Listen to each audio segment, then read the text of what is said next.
Are Americans planning एक बहुत बड़ा assault on Iran? That is what Pentagon की briefings कुछ कह रही है. And as a matter of fact, जिस तरह से oil price shift हुई है पिछले कुछ दिनों में, one can make out something on the foot. कुछ ना कुछ होने वाला है.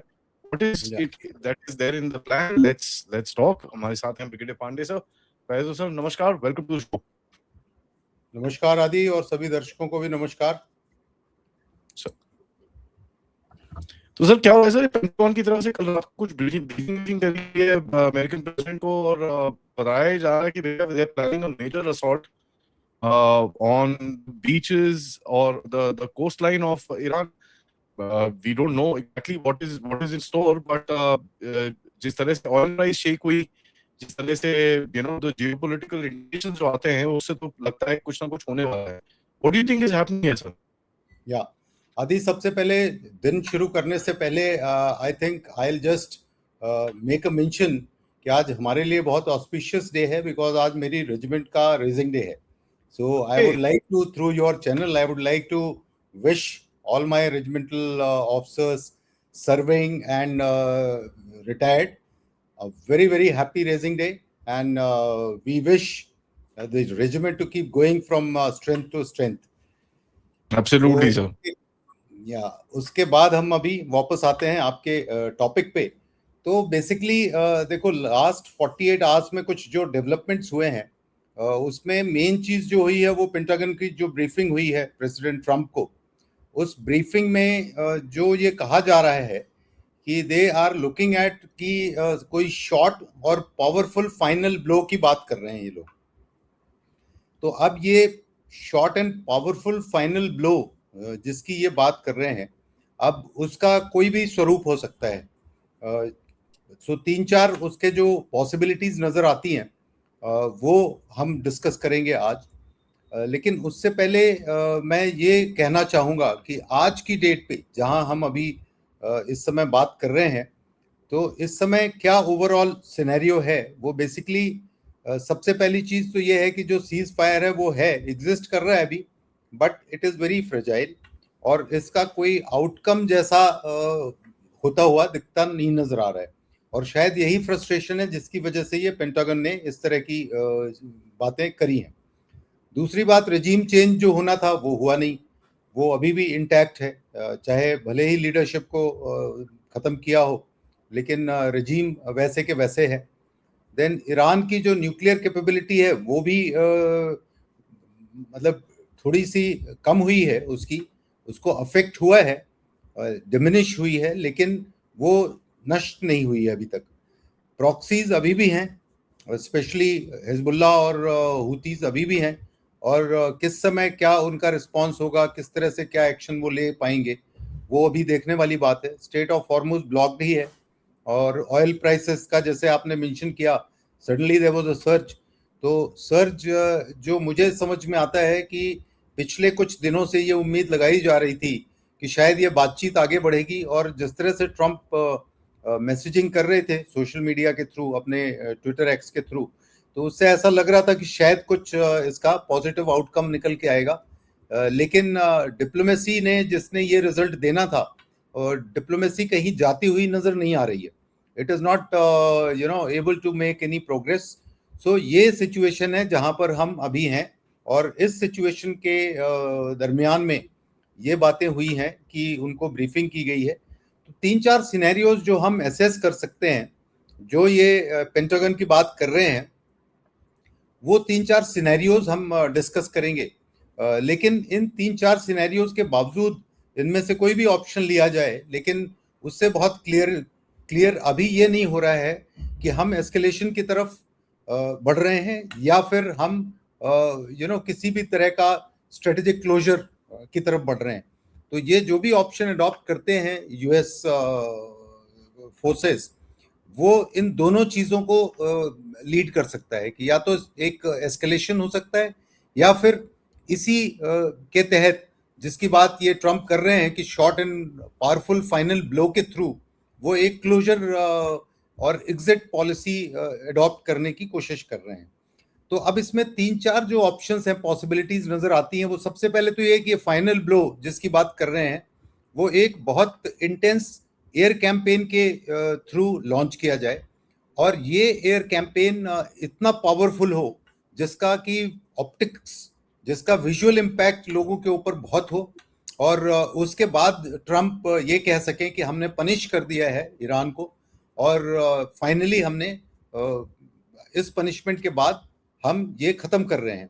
और अगर वो अपना जो ब्लॉकेड है, नेवल ब्लॉकेड है, उसको रिमूव कर देते हैं तो शायद हॉर्मुज का भी ब्लॉकेड रिमूव हो जाए, और बाकी की जो चीजें हैं वो उसमें डिप्लोमेसी के थ्रू हो सकता है कि कोई ना कोई अपने लिए विक्ट्री का सिग्नलिंग करने की कोशिश करें। तो एक तो ये सिचुएशन आती है।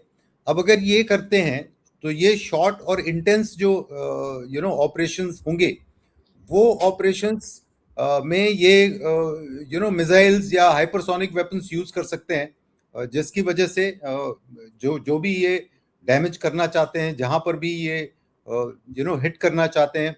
अब ये जो हिट करना चाहते हैं वो टारगेट्स क्या हो सकते हैं? टारगेट्स बेसिकली मिसाइल जो लॉन्चर्स इनके बचे हुए हैं। इस बीच में जब इन्होंने पॉज लिया और जब इन्होंने वॉर को थोड़ा सा क्लोज किया, सीज फायर रखा, तो इसमें इन्होंने और इंटेलिजेंस हासिल करी होगी, और जो रेसिडुअल कैपेसिटी है ईरान की, उसको इन्होंने पता किया होगा। सो इनका इंटेलिजेंस जो इस टाइम पे होगा वो एक रिफाइंड इंटेलिजेंस, और जो भी लेटेस्ट इंफॉर्मेशन इनके पास में होगी उसको यूज करते हुए ये इन टारगेट्स को इंगेज करेंगे। सो मिसाइल लॉन्चर्स के अलावा जो कमांड एंड कंट्रोल नोड्स हैं, जो लीडरशिप है अभी भी, चाहे वो आपकी आईआरजीसी की हो या जो रिजीम की लीडरशिप हो, उसको भी ये टारगेट कर सकते हैं। तो इस तरह से ऐसे ऑब्जेक्टिव्स को ये शायद हिट करने की कोशिश करेंगे। लेकिन ओवरऑल मुद्दा क्या होगा इनका, ओवरऑल मकसद इनका क्या होगा इस तरह की एयर कैंपेन का? वो बेसिकली जस्ट टू डिकैपेसिटेट ईरान, और जो रेसिडुअल मिलिट्री कैपेबिलिटी है उसको हिट करना, जिससे कि ये वॉर जब क्लोजर हो तो उसके बाद एक पीरियड ऑफ पीस मिले इनको। And normally this is what is said कि war is also often an investment for peace. तो वो चीज हासिल करने की कोशिश करें। दूसरा जो इनका तरीका हो सकता है, या दूसरा ऑप्शन जो ये अपना सकते हैं, वो है कि स्ट्रेट ऑफ हॉर्मुज को अपने कंट्रोल में ले लें, ये फिजिकली उसको कंट्रोल में ले लें। अब अगर हम स्ट्रेट ऑफ हॉर्मुज की बात करते हैं कि उसको फिजिकली कंट्रोल करें और उसके बाद डोमिनेट करके रखें, इसमें दो तीन इश्यूज नजर आते हैं। एक तो उनको जो टारगेट सेलेक्ट करने पड़ेंगे, वो जो आइलैंड्स हैं स्ट्रेट ऑफ हॉर्मुज में, उन आइलैंड्स को इनको फिजिकली जाके कैप्चर करना पड़ेगा। और उसके साथ साथ में जो नदन बैंक है इसका स्ट्रेट का, वो नदन बैंक को भी इनको डोमिनेट करना पड़ेगा, और वो डोमिनेशन बाय एंड लार्ज इनको फिजिकल डोमिनेशन करना पड़ेगा। तो ये अगर करना चाहते हैं तो इसके लिए इनको नेवल ऑप्स, एम्फीबियस ऑपरेशंस, और साथ के साथ में कुछ इनको ग्राउंड ट्रुप्स का भी इस्तेमाल करना पड़ेगा।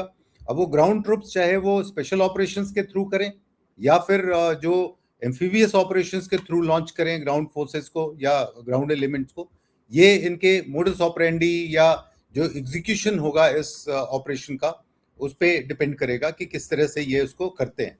और इसको बेसिकली इनका ओवरऑल ऑब्जेक्टिव होगा कि जो ईरान का इकोनॉमिक लेवरेज है हॉर्मुज के थ्रू जो उन्होंने अख्तियार किया हुआ है, उस इकोनॉमिक लेवरेज को एक्चुअली खत्म करें और उससे अपने कंट्रोल में इसको लें।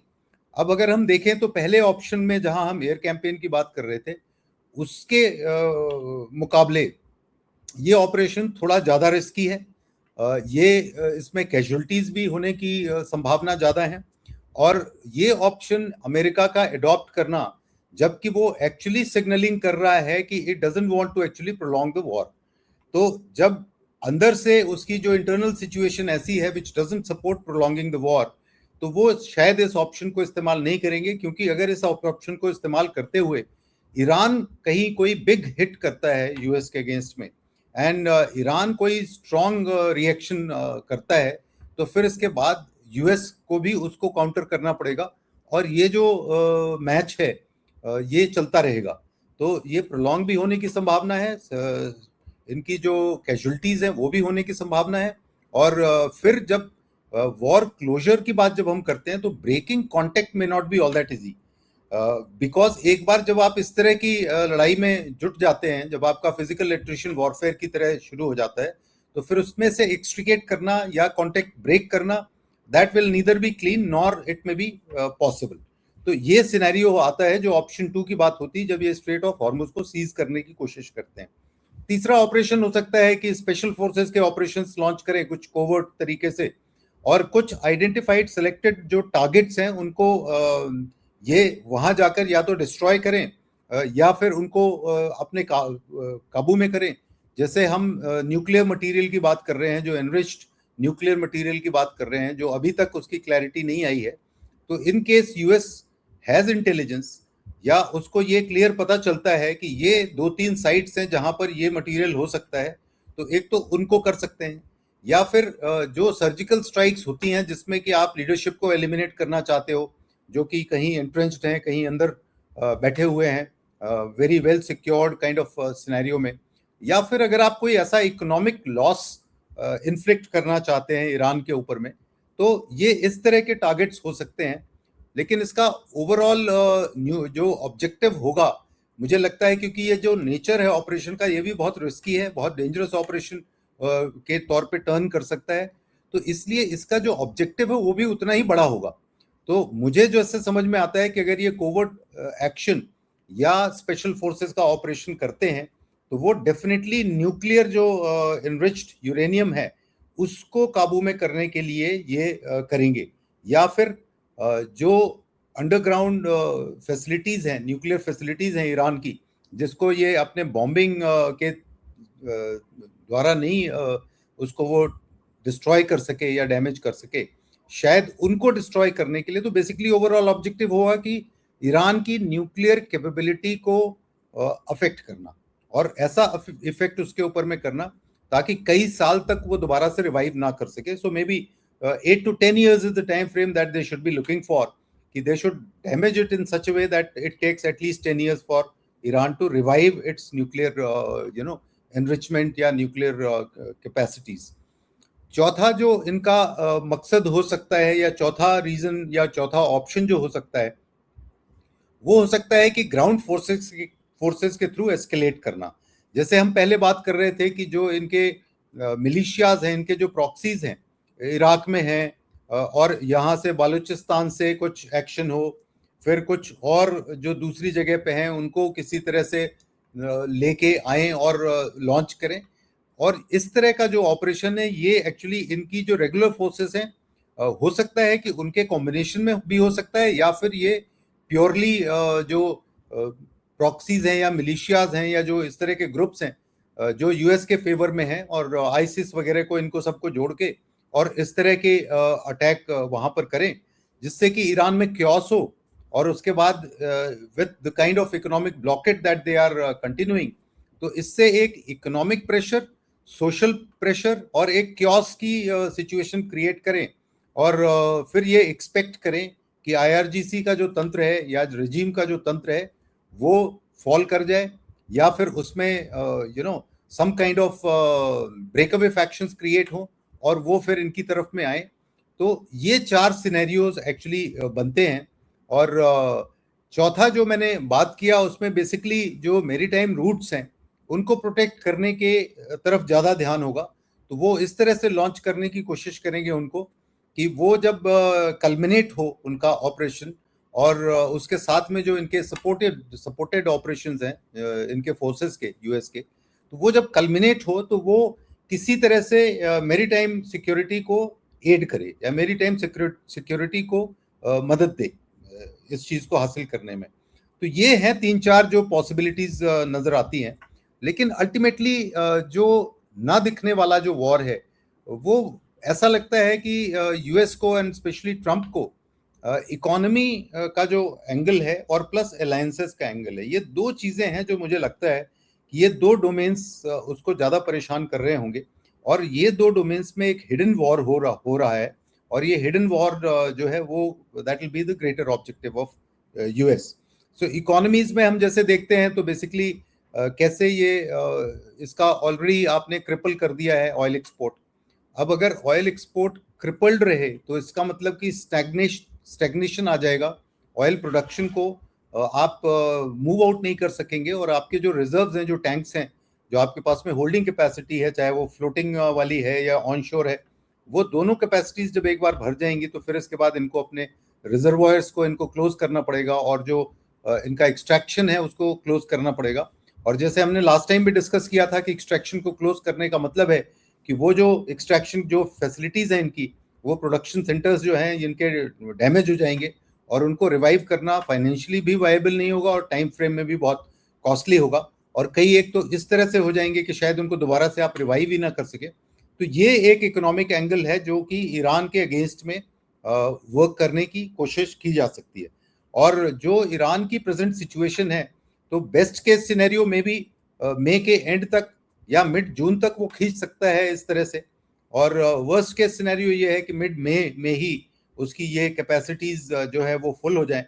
और ये बात इस बात पे भी निर्भर करेगी कि जो इसके जो एक्सपोर्ट्स हैं या जो ऑयल का बाहर का मूवमेंट है, वो जो चोरी छिपे या जो शेल कंपनीज हैं और जो डार्क फ्लीट्स हैं उनके थ्रू कितना ये कर सकते हैं, और कितना ये अमेरिकन ब्लॉकेड के बीच से भी कितना निकल सकता है इनका, कैसे वो स्नीक अवे कर सकते हैं। तो इन दोनों चीज़ों के ऊपर में निर्भर करेगा कि ये कितना टाइम स्पैन है। बट मेरी दृष्टिकोण से जो मुझे समझ में आता है वो बेसिकली 15 मई से लेके एंड ऑफ मई तक का ये टाइम है। तो अगले 10-12 दिन 15 दिन का समय जो हम देख रहे हैं, उसमें अगर कोई डिप्लोमेटिक सोल्यूशन या डिप्लोमेटिक प्रेशर काम करता है तो शायद उसमें कुछ न कुछ मौका नजर आए उसके अंदर में। और जहां तक यूएस का सवाल है, ऑलरेडी $25 बिलियन का कॉस्ट डिक्लेयर कर चुके हैं ये लोग, कितना कॉस्ट हो चुका है। This may not be everything, they may not have talked about the other cost which are probably जो कि डिफेंस बजट के अंदर ही शामिल होते हैं, तो उसको शायद ये ना इसमें शामिल किए हों। तो माय अंडरस्टैंडिंग इज कि they would have actually spend more than $25 billion by now. So ये जो कॉस्ट है ये इम्पिंच करेगी यूएस को। उनकी जो कांग्रेस है हो सकता है वो उनको सपोर्ट ना करे और ट्रंप के अगेंस्ट में प्रेशर क्रिएट हो कि ये क्लोज करें। तो ऐसी स्थिति में भी ये जरूरी बनता है कि अगर आपने क्लोज ही करना है और कोई डिप्लोमेटिक इनिशिएटिव नहीं काम करता है, तो आपको इस तरीके से क्लोज करना है कि जिसका फ्लेवर आपके फेवर में हो। तो वो जो फ्लेवर है इस वॉर का, उसको अपने फेवर में करने की कोशिश की जा सकती है। और यही चीज मुझे नजर आ रही है कि शायद ट्रंप को लग रहा है कि जो एग्जिट स्ट्रेटजी है उसमें कुछ तो बोलने के लिए रहे कि हमने ये किया, इस तरह से किया, ये अचीव कर लिया, तो उसको एक ऑप्टिक्स क्रिएट की जाए और एक विजिबल उसका डायमेंशन क्रिएट किया जाए, जिससे कि जो वो बोलते हैं उसको वो थोड़ा सा सपोर्ट मिले उस चीज को, और लोगों में क्रेडिबिलिटी वाली जो फीलिंग है वो पैदा हो।